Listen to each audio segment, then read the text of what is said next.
Hello दोस्तों, मैं Shambhu Kumar competitive club में आप सभी को स्वागत करता हूं। तो चलिए दोस्त, ले चलता हूं आप लोगों को टेस्ट सीरीज की दुनिया में। और आप जुड़े हुए हमारे साथ संभव एक्सप्रेस के साथ। आपको याद रखना मेरे साथ ही, अब की बार ले लो स्टार। अब की बार ले लो स्टार के साथ अब चलते हैं हम लोग टेस्ट सीरीज की दुनिया में। अब देखते हैं आज का क्वेश्चन क्या कहता है।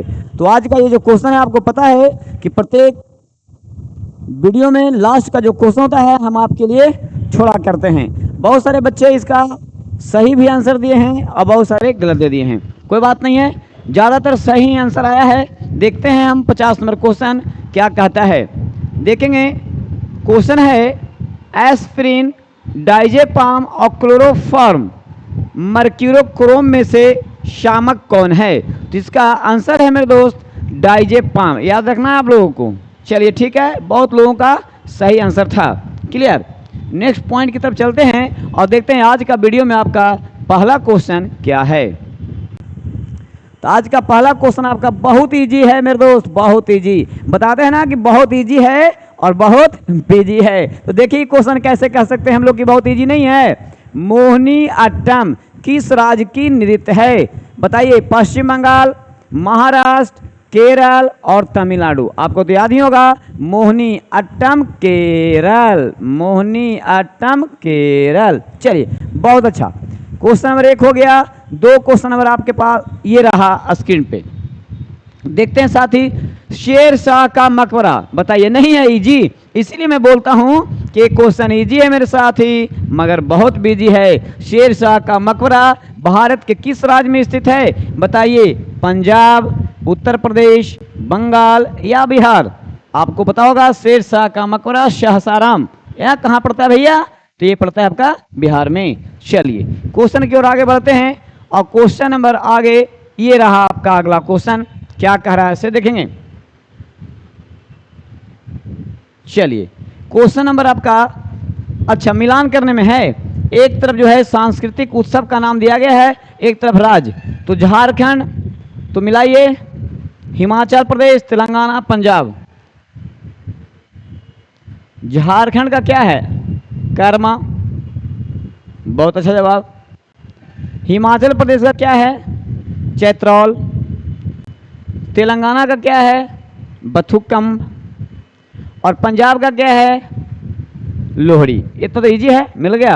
तो देखेंगे 1 और 2 को सामने सामने, 1 और 2 कंटिन्यू किस में है? 1 और 2, 1 और 2। देखिए डी आपका आंसर बिल्कुल सही जवाब है मेरे साथी, है ना। चलिए क्वेश्चन आपका मिल गया। चौथे नंबर क्वेश्चन आपका ये रहा स्क्रीन पे। भारतीय राष्ट्रीय कांग्रेस की स्थापना किस वर्ष हुई? ऐसे ही क्वेश्चन को मैं बोला करता हूं कि बहुत इजी है और बिजी है। देखिए इसी के लिए बोलता हूं। भारतीय राष्ट्रीय कांग्रेस की स्थापना 1876, 1885, 1882, 1891। क्या हो सकता है? ये तो सबको याद होगा मेरे दोस्त। चलिए, दिसंबर में 1885। 5वां नंबर क्वेश्चन आपका स्क्रीन पे ये रहा। ध्यान देने जोग बातें है, आपका जो क्वेश्चन है ये जलवायु से क्वेश्चन है मेरे साथी। ये आपका जलवायु से क्वेश्चन है और बड़ा टिपिकल क्वेश्चन होता है ये।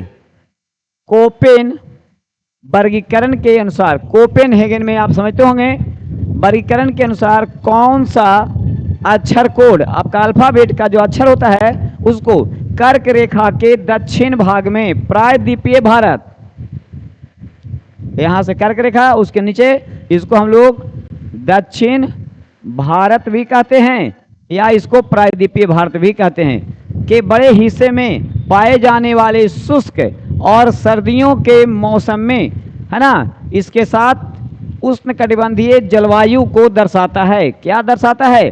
करा DW, BWK, CWH या AW।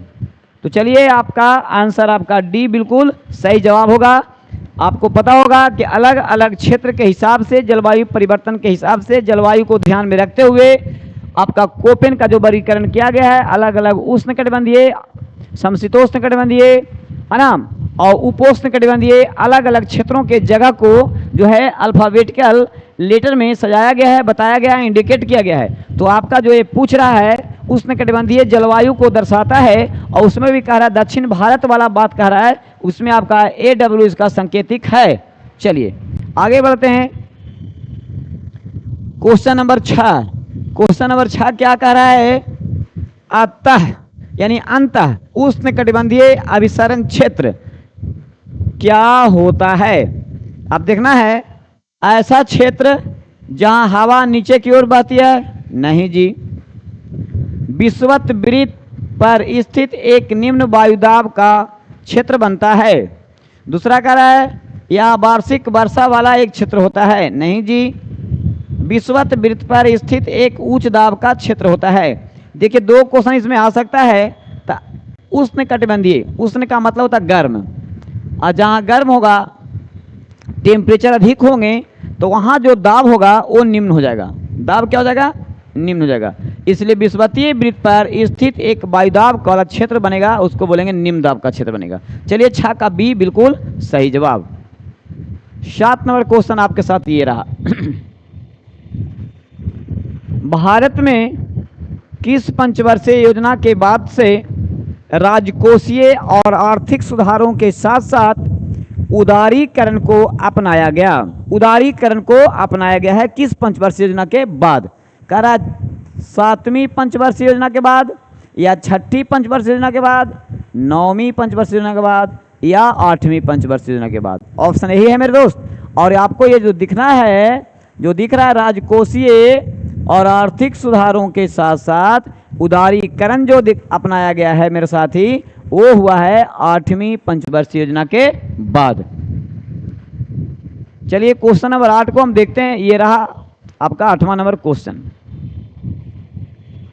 देखिए मीर कासिम, आपने मीर जाफर और मीर कासिम, 1757 प्लासी की लड़ाई में मीर जाफर और बक्सर की लड़ाई 64 में मीर कासिम।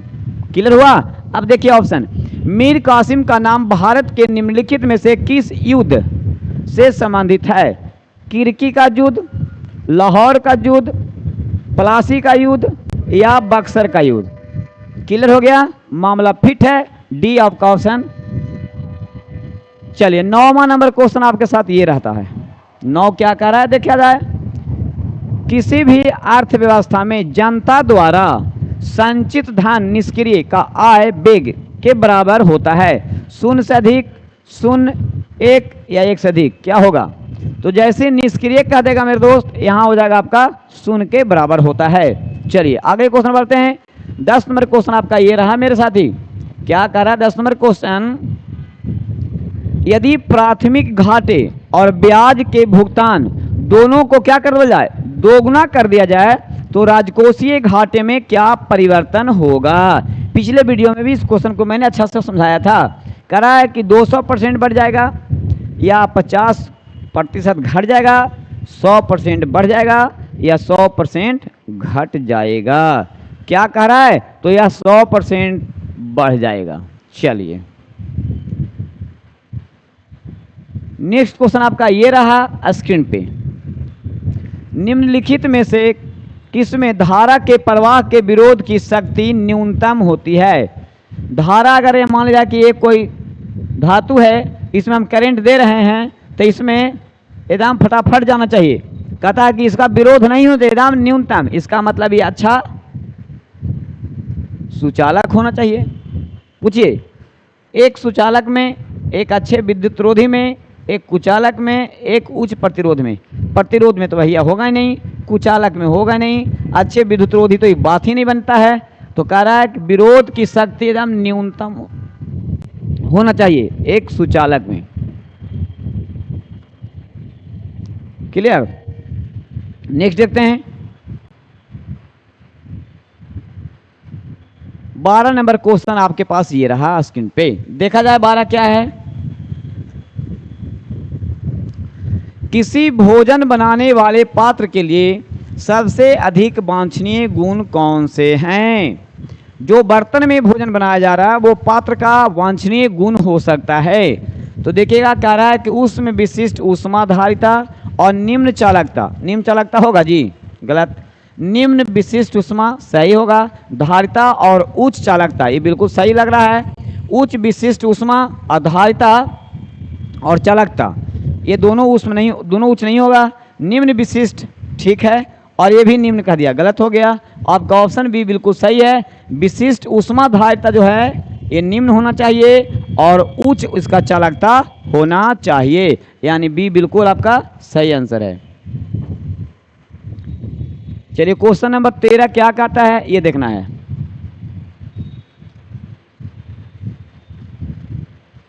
तेरा क्वेश्चन है, कोई स्वतंत्र रूप से गिरती हुई वस्तु अपनी चाल के प्रथम, द्वितीय, तृतीय nवें सेकेंड में दूरियां को किस प्रकार तय करके गमन करेगी?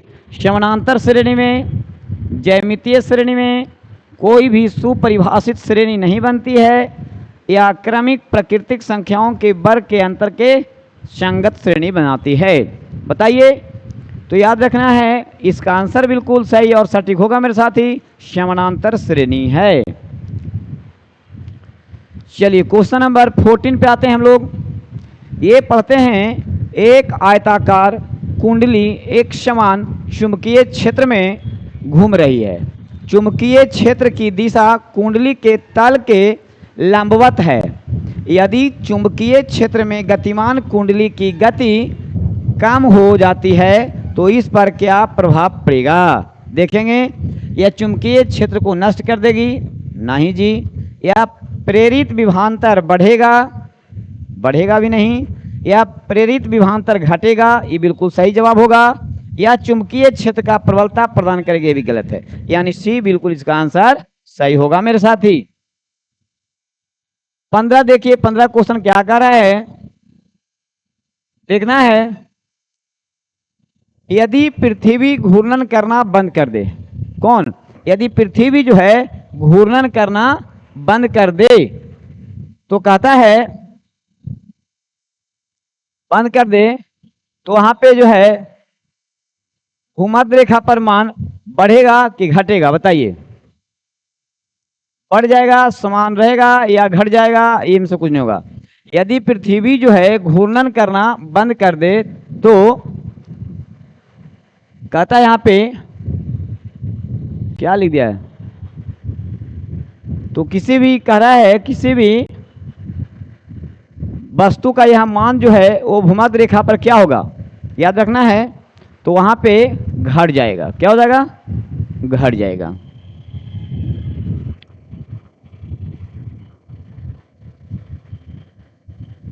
फरवरी 2025 में आयोजित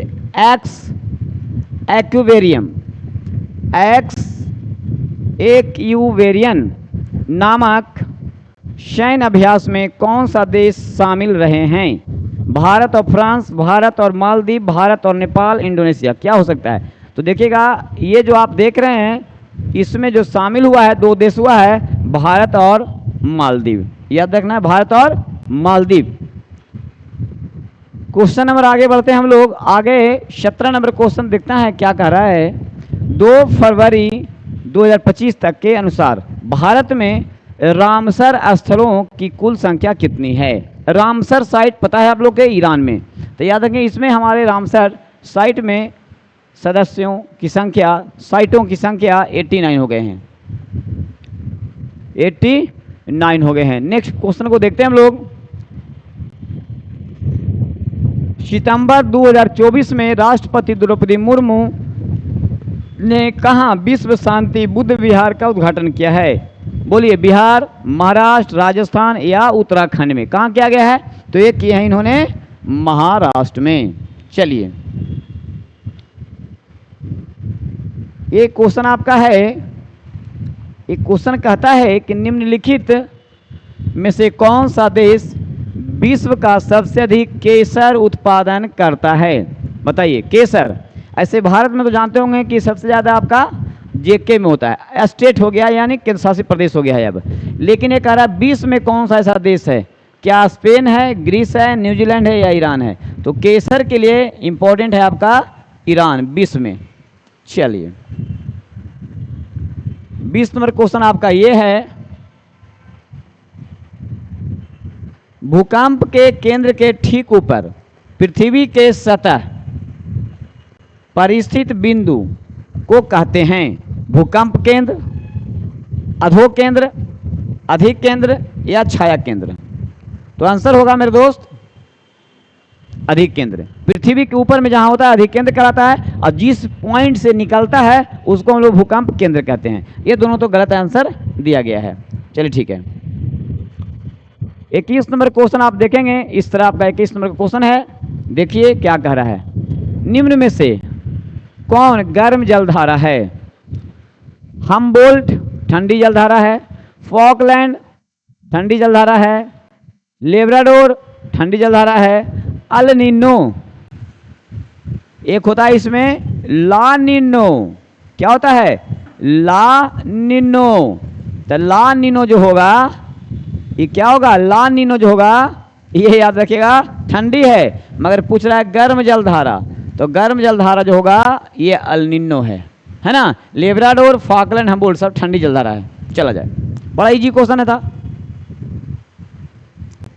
ये भी, आपका इजी क्वेश्चन ही है, देख करके आप लोग आंसर लगा सकते हैं। चावल उत्पादन में विश्व में प्रथम स्थान किस देश का है? चीन, भारत, बांग्लादेश, इंडोनेशिया। चीन में। बहुत इजी क्वेश्चन है। चलिए ए,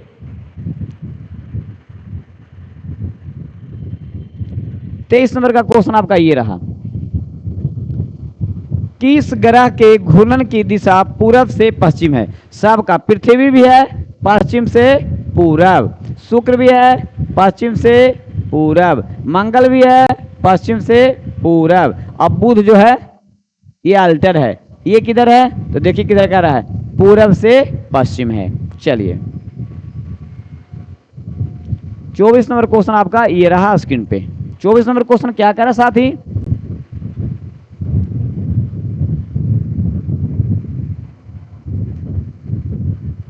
ये देखिए क्या कह रहा है क्वेश्चन। 24 नंबर क्वेश्चन ये है, सूर्य और पृथ्वी के बीच चंद्रमा आ जाता है। समझ जाइए, सूर्य और पृथ्वी के बीच चंद्रमा आ जाने से कौन सी घटना होती है? आपको बता देना है, यहाँ पे ये अगर सूर्य है ना, ये अगर चांद है और ये अगर पृथ्वी है, ध्यान रखना है, तो सूर्य, चांद और पृथ्वी, तो सूर्य के नीचे वाला अगर ये बीच में है तो ये ग्रह लगेगा, और ये अगर चांद के नीचे क्या है? पृथ्वी है, और अगर बीच में ये आ जाएगा तो समझो कि ये ग्रह लगेगा। मैंने जिसके नीचे वाला बीच में, तो इसके नीचे वाला चांद है, ये बीच में है तो यही ग्रह लगेगा, और इसके नीचे वाला पृथ्वी है, अगर पृथ्वी बीच में आता है तो यही ग्रह लगेगा। याद रखना है, जिसके नीचे वाला बीच में वही ग्रह लगता है।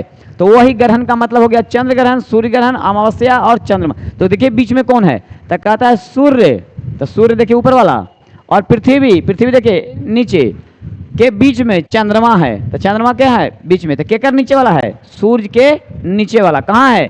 बीच में, जिसका मतलब सूर्य ग्रहण लगेगा। इसका आंसर आपका सूर्य ग्रहण होगा, जिसके नीचे वाला बीच में वही ग्रहण लगतो। ध्यान रखना है एकदम।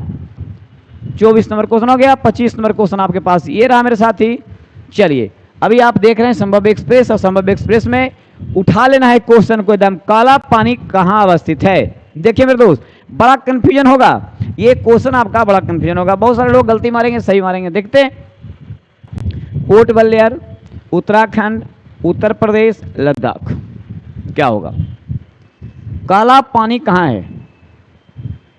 तो काला पानी कहाँ है ये पूछने का सेंस है स्थान। एक काला पानी की सजा होता था। काला पानी का सजा कहाँ मिलता है? तो अंडमान निकोबार द्वीप के पोर्ट ब्लेयर में, है ना, यहाँ। तो यहाँ जो है ये सजा के लिए जाना जाता है। अंडमान निकोबार के पोर्ट ब्लेयर में काले पानी का एक सजा होती थी, वहाँ एक जो जेल है उसमें काले पानी के सजा के लिए जाता है। ये जगह है भैया, काला पानी का जो सजा है वो है आपका पोर्ट ब्लेयर में। काला पानी कहाँ अवस्थित है ये स्थान पूछ रहा है मेरे दोस्त, तो ये आपका है उत्तराखंड में। और भारत और नेपाल का सीमा पर विवादित जगह है जिसको नाम है काला पानी। याद रखिएगा, भारत और नेपाल की सीमा पर, है ना, उत्तराखंड के क्षेत्र में आता है, विवादित क्षेत्र है काला पानी। चलिए अगला क्वेश्चन आपका ये है, क्वेश्चन है निम्नलिखित में से किसने लखनऊ में सन 1857 के विद्रोह का, तो कुंवर सिंह, बताइए कुंवर सिंह कहां से किए थे? तात्या टोपे, रानी लक्ष्मीबाई, हजरत महल। तो याद होगा सभी को, तो आपको याद ही होगा जी, है ना। देखिएगा यहाँ से कुंवर सिंह जगदीशपुर, तात्या टोपे तो 2 जगह से लड़े थे, एक कानपुर से भी सहयोग किए थे और ग्वालियर से भी लड़े थे, रानी लक्ष्मीबाई झांसी से। और देखिएगा ये जो है बेगम हजरत महल, बेगम हजरत महल अपने 1 साल के बच्चे को ब्रिटिश कादिर को राजगद्दी पर बैठा करके और अपने पति के स्थान पर खुद कूद पड़ी थी 1857 की क्रांति में। तो आप कमेंट में मैं चाहूँगा मेरे दोस्त कि बेगम हजरत महल के पति का नाम क्या था, जिसको जो है ना, उनको कुशासन के आरोप लगा कर करके उन्हें म्यांमार निर्वासित कर दिया गया था, रंगून यानी बर्मा में। चला जाए आगे पढ़ते हैं हम लोग। 27 नंबर क्वेश्चन ये है मेरे साथी, अकबर ने पंचमहल का निर्माण विख्यात है वो कहाँ किया था, बताइएगा। अकबर ने जो पंचमहल का निर्माण किया था, जो खंभों का महल है भैया, वो विख्यात है, कहाँ है? लाहौर में, फतेहपुर सीकरी में, आगरा में, सिकंदरा में। चलिएगा तो ये अकबर के अगर मकबरा पूछ लिया होता तब सिकंदरा होता, लेकिन अकबर ने पंचमहल का जो है वो पूछ रहा है तो फतेहपुर सीकरी होगा मेरे साथी। चलिए क्वेश्चन नंबर आपको आ गया 28 को देखना है क्वेश्चन क्या कह रहा है। केप ऑफ गुड होप के रास्ते भारत तक समुद्री मार्ग की खोज किसने किया था? बहुत इजी क्वेश्चन है, ऐसी को कहते हैं हम लोग बिजी क्वेश्चन है। चलिए देखते हैं, वास्को डिगामा ने, एमुंडसेन ने, क्रिस्टोफर कोलंबस ने, जिम कार्बेट ने। क्या हो सकता है आंसर? बहुत अच्छा क्वेश्चन है और ऑप्शन भी ढंग का दिया गया है। चलिए वास्को डिगामा 1498। और विस्तार से आगे हम लोग पढ़ेंगे। अभी हम लोग चल रहे हैं एक्सप्रेस में। क्या एक्सप्रेस भैया? तो संभव एक्सप्रेस में आप पढ़ रहे हैं। गैसों में ध्वनि किस प्रकार की तरंगों के रूप में प्रवाहित होती है? बार बार पूछेगा, एगो पूछेगा अनुदैर्घ्य और एगो पूछता है अनुप्रस्थ।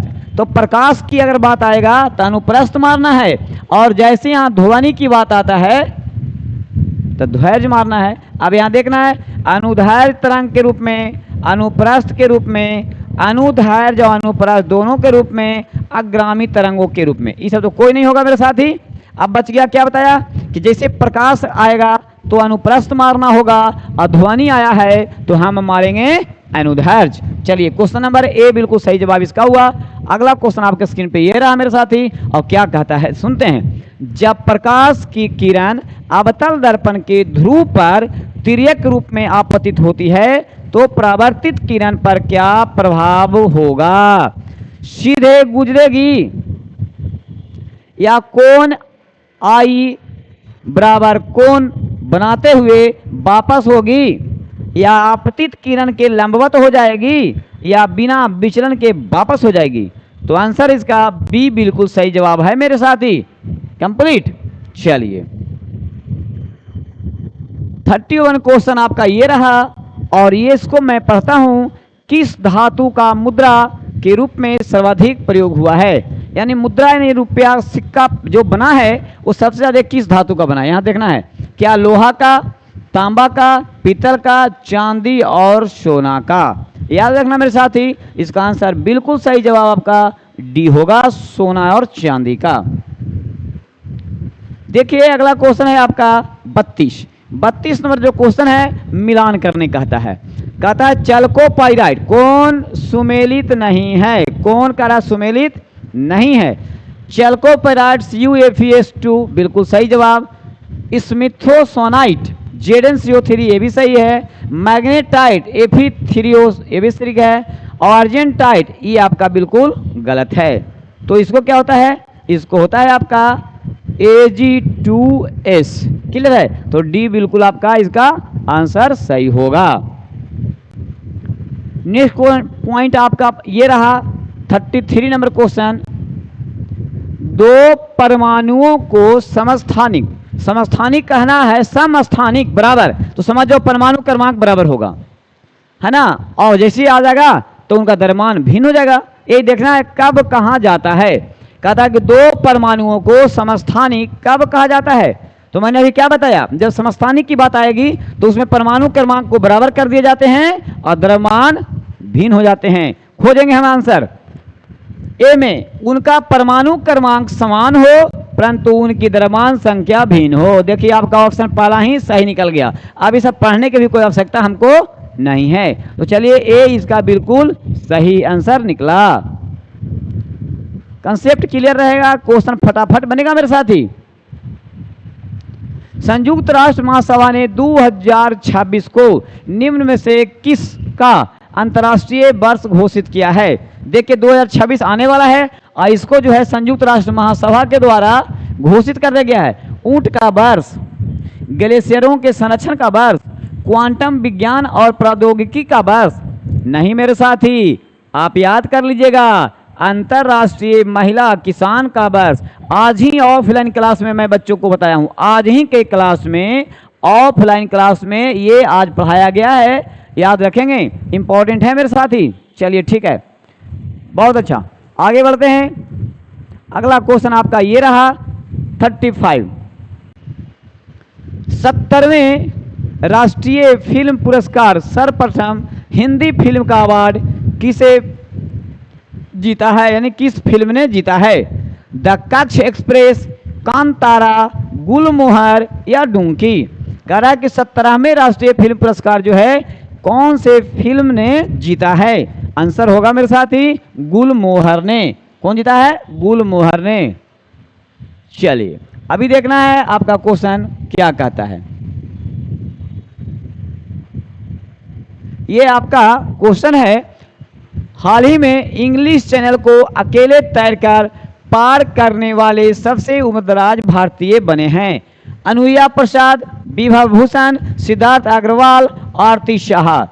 चलिए भाई, तो हाल ही में इंग्लिश चैनल को अकेले तैरकर पार करने वाले यहाँ उम्रदराज भारतीय पूछा जा रहा है, तो सिद्धार्थ अग्रवाल हैं। चलिए अगला क्वेश्चन आपका ये रहा मेरे साथी, बैंकिंग लोकपाल योजना की शुरुआत किसने की। बैंकिंग लोकपाल की शुरुआत कर रहा है आरबीआई ने, एसबीआई, आईसीआईसी बैंक या पीएनबी। कौन किया मेरे दोस्त, तो बैंकिंग लोकपाल योजना जो शुरू किया गया है वो आपका रिजर्व बैंक ऑफ इंडिया के द्वारा किया गया है मेरे साथी। चलिए नेक्स्ट क्वेश्चन को देखना है। नेक्स्ट क्वेश्चन आपका ये रहा, लोकसभा की प्रथम महिला महासचिव। कभी कभी लोकसभा के प्रथम महिला अध्यक्ष भी पूछा जाता है, लेकिन खैर इसमें क्या पूछ लिया गया है, लोकसभा की प्रथम महिला महासचिव कौन बनी थी। बीएस रमा देवी, स्नेहलता श्रीवास्तव, सुषमा स्वराज, अमृता प्रीतम। चलिए तो ये तो बहुत इजी क्वेश्चन है, आप लोगों ने बना लिया होगा, स्नेहलता श्रीवास्तव जी बने थे। चलिए अगला क्वेश्चन आपके पास ये रहा, ध्यान देना है।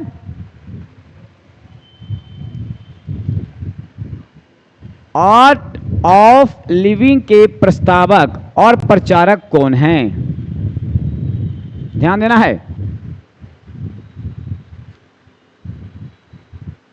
आर्ट ऑफ लिविंग के प्रस्तावक और प्रचारक कौन हैं, ध्यान दीजिए। सहजानंद, श्री श्री रविशंकर, पंडित रविशंकर, स्वामी नारायण। इसका आंसर होगा मेरे साथी, ध्यान रखिएगा, आर्ट ऑफ लिविंग का जो होंगे उनका नाम होगा श्री श्री रविशंकर जी, याद रखना है। चलिए नेक्स्ट क्वेश्चन की तरफ बढ़ते हैं। आपका क्वेश्चन अब 40 नंबर का क्वेश्चन ये रहा मेरे साथी, दक्षिण अमेरिका में मध्य अक्षांशीय घास के मैदान को क्या कहते हैं। दक्षिण अमेरिका कह रहा है, एक है प्रेरी, एक है पंपास, एक है बेल्ट, एक है स्टेपी। ध्यान रखिए, तो ये दक्षिण अमेरिका कह रहा है, उत्तरी अमेरिका का प्रेरी होगा और दक्षिण अमेरिका का पंपास होगा, दक्षिण अफ्रीका का बेल्ट होगा और यूरोपीय क्षेत्र का स्टेपी होगा। तो आंसर बी बिल्कुल सही जवाब होगा साथी। 41 नंबर का क्वेश्चन ये कह रहा है आपके पास, क्या कहता है भाई, किस अर्थशास्त्री ने भारत में सबसे पहले वैज्ञानिक दृष्टि से, कौन दृष्टि से, वैज्ञानिक दृष्टि से राष्ट्रीय आय की गणना किए थे। D R Gadgil, BKRV Rao, Manmohan Singh, Y V Alagh. कौन व्यक्ति हो सकते हैं, याद रखना है। तो सबसे पहले इन ऑप्शन के अगर हिसाब से निकाला जाए तो वो होंगे BKRV Rao. Clear. Next question आपका ये रहा, 29 अप्रैल 1954 पंचशील निम्न देशों के बीच में समझौता हुआ था। पंचशील समझौता देखिए कहाँ हुआ है, भारत और नेपाल नहीं हुआ जी, भारत और पाकिस्तान नहीं हुआ जी, भारत और चीन बिल्कुल सही जवाब, भारत और श्रीलंका नहीं हुआ। यानी आपका ऑप्शन सी बिल्कुल सही होगा मेरे साथी। पंचशील जो समझौता हुआ है 29 अप्रैल 1954। एक क्वेश्चन तो आपका क्वेश्चन में ही है और आंसर भी है। चलिए 43 नंबर का क्वेश्चन आपके पास ये रहा स्क्रीन पे,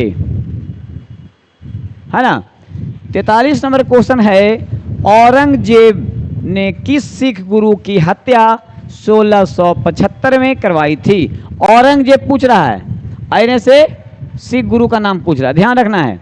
तो कौन होगा, गुरु हरगोविंद, गुरु तेग बहादुर, गुरु अर्जुन देव, गुरु गोविंद। तो फांसी जो दिलवाने वाला दो मुगल शासक हुए हैं और जिनका फांसी पड़ा है वो दो सिख गुरु हैं। तो याद रखिएगा औरंगजेब के द्वारा जो दिया गया था वो गुरु तेग बहादुर थे।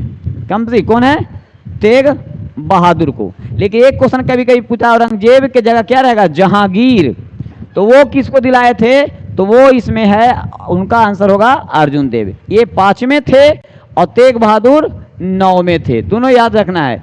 5वें को जहांगीर के द्वारा, 9वें को औरंगजेब के द्वारा, ध्यान रखना है। आगे बढ़ना है, आगे बढ़ना, क्वेश्चन ये देखना है क्वेश्चन क्या कहता है। क्वेश्चन कहता है, निम्नलिखित विद्वानों में से हड़प्पा सभ्यता का सर्वप्रथम खोज 1921 में कौन किया था। तो आपने राखल दास बनर्जी और दयाराम साहनी, बहुत सारे लोगों का नाम सुना होगा। यहाँ पे ध्यान देना है, ये कंफ्यूजन वाला क्वेश्चन है, सभी बच्चों को याद तो रहता है, कंफ्यूजन होता है एग्जाम में, तो याद रखेंगे हड़प्पा सभ्यता का खोज जो है यहाँ पे देखेंगे कौन है, तो दयाराम साहनी होंगे, याद रखना है। और मोहनजोदड़ो रहेगा, ध्यान रखना है, तो उसमें बनर्जी हो जाएंगे। तो इसमें ऑप्शन कह रहा है कि निम्नलिखित विद्वानों में से हड़प्पा सभ्यता का सर्वप्रथम खोजकर्ता 1921 में sir John Marshall, RD Banerjee, N Cunningham, Dayaram Sahni. तो 1921 में दयाराम साहनी और 1922 में राखलदास बनर्जी होंगे। चलिए अगला क्वेश्चन आपके पास ये आया है, जा फटाक फटाक लगाइए। काकोरी डकैती घटना 9 अगस्त 1925 को हुआ था, इसके नायक कौन थे। करा राम प्रसाद बिस्मिल, भगत सिंह, बटुकेश्वर दत्त और बरकतुल्ला। तो देखिए मेन नायक के रूप में थे राम प्रसाद बिस्मिल, राम प्रसाद बिस्मिल। चलिए अगला क्वेश्चन आपका ये रहा स्क्रीन पे, बड़ा लंबा क्वेश्चन है जी, देखना है, समझना है। भारतीय संविधान के भाग 4 में दिए निर्देशित सिद्धांतों में निम्न में से कौन सा सूचीबद्ध है। माने 1 2 3 4 दिया हुआ है, कौन सही है और कौन नहीं है। तो भाग 4 में अगर कहा गया है कि समान कार्य के लिए समान वेतन, ये बिल्कुल बात सही है। समान नागरिक संहिता, हाँ ये भी सही है। छोटे परिवार का मानदंड, ये गलत हो जाएगा। प्राथमिक स्तर पर मातृभाषा में शिक्षा, ये इसमें नहीं है विवरण। तब कौन है, 1 और 2 ऑप्शन देखेंगे, है 1 और 2, हाँ है जी, आपका बी में ऑप्शन बिल्कुल सही जवाब 1 और 2। चलिए बी आंसर बिल्कुल क्लियर हुआ इसका। चलिए नेक्स्ट क्वेश्चन की तरफ चलते हैं। 47, ये भी बड़ा क्वेश्चन है बुझा रहा है, कोई बात नहीं कोई बात नहीं, यहाँ रुकिए। हाँ अब देखिए, चलिए निम्नलिखित में कौन सा कथन सही है। लंबे समय तक सूर्य के प्रकाश के संपर्क में रहने के कारण सिल्वर क्लोराइड धूसर हो जाता है। अब देखना है, सिल्वर क्लोराइड के अपघटन से सिल्वर के निर्माण के कारण, ये भी बिल्कुल सही बात। सिल्वर क्लोराइड के उधर्पातन के कारण, हाँ उधर्पातन हो जाएगा जी। बिना उधर्पातन का मतलब हुआ ठोस से वो द्रव में नहीं होगा, डायरेक्ट गैसे में हो जाएगा। अगला कह रहा है कि सिल्वर क्लोराइड से क्लोरीन गैस अपघटन के कारण, नहीं, क्लोरीन इससे नहीं होगा। सिल्वर क्लोराइड के ऑक्सीकरण के कारण नीचे दिए गए कूट का प्रयोग करते हुए, तो आप ये नीचे कूट जो है हमको देखेंगे, ये वाला बात भी गलत हो गया। यानी कहने का मतलब है एक सही और दो सही है, एक और दो नहीं है जी। ऑप्शन में तो एक और दो नजर ही नहीं आ रहा है, केवल एक कह रहा है, एक और तीन कह रहा है, दो और चार कह रहा है, तीन और। याद रखने की जरूरत है आपको, इसमें सिल्वर क्लोराइड के अपघटन से सिल्वर निर्माण के कारण एक सही होगा, और सिल्वर क्लोराइड के उधर पातन के कारण दो सही होगा। एक और दो ऑप्शन में नहीं है, याद रखना है इसका ऑप्शन एक और दो बिल्कुल सही होगा। चलिए ठीक है, नेक्स्ट क्वेश्चन को देखते हैं। 48 क्वेश्चन क्या कहता है? 48 क्वेश्चन है, एक पदार्थ X का उपयोग सफेदीकरण में किया जाता है और इसे हवा की अनुपस्थिति में चूना पत्थर को गर्म करके प्राप्त किया जाता है, तो X की पहचान कीजिए। कौन ऐसा X है भैया? CaOCl2 है, CaOH2 है कि CaO है? उपरोक्त में से कोई नहीं, तो इसका आंसर होगा मेरे दोस्त CaO है, याद रखना है। चलिए कंप्लीट 48 नंबर क्वेश्चन हम पढ़ते हैं। आज का सेकंड लास्ट क्वेश्चन क्या कहता है, आपके स्क्रीन पे ये रहा। क्वेश्चन को ध्यान से देखेंगे, देखिए क्वेश्चन कैसे लिखा है। आवर्त सारणी में बाएं से दाएं जाने पर तत्व का धात्विक गुण पर क्या प्रभाव पड़ता है? देखिए प्रभाव यहाँ अब पड़ता है, यहाँ लिखा हुआ है, कोई बात नहीं, यहाँ चला गया है ना। प्रभाव पड़ता है ना, घटता है, बढ़ता है। तो आवर्त सारणी की अगर बात करेंगे, आवर्त सारणी की अगर बात करेंगे तो कह रहा है बाएं से किधर की ओर, बाएं से दाएं जाने पर उनका जो है धात्विक गुण मेरे दोस्त घटता है। क्या होता है? घटता है। कंप्लीट क्या होता है? घटता है, ध्यान रखना है। चलिए आज का ये अंतिम क्वेश्चन और 50 नंबर का क्वेश्चन ये रहा आपके स्क्रीन पे, ध्यान देना है। 50 नंबर क्वेश्चन क्या कहता है मेरे साथी? ये 50 नंबर का क्वेश्चन मैं आपके लिए छोड़ता हूं। देखना है कि रक्त में प्रतिस्कंदक पदार्थ कौन सा है। रक्त में प्रतिस्कंदक पदार्थ कौन सा है, कहने का तात्पर्य हो गया कि रक्त में ऐसा कौन सा तत्व पाया जाता है जो उसको धक्का दे दे करके आगे चलाने का काम करता है। कहा फाइब्रिनोजन है, हेपैरिन है, या थ्रोम्बिन है, या ग्लोबिन है, क्या हो सकता है? तो इसका आप सटीक और सही जवाब आप लगाएंगे मेरे साथ ही। इंतजार रहेगा कमेंट बॉक्स में आपका आंसर का, कौन कौन इसका सही आंसर कर पाते हैं। तो चलिए आज ये 50 क्वेश्चन के साथ मैं विदा लेता हूं, फिर मिलता हूं आपके अगले वीडियो में। तब तक जय हिंद, जय हिंद।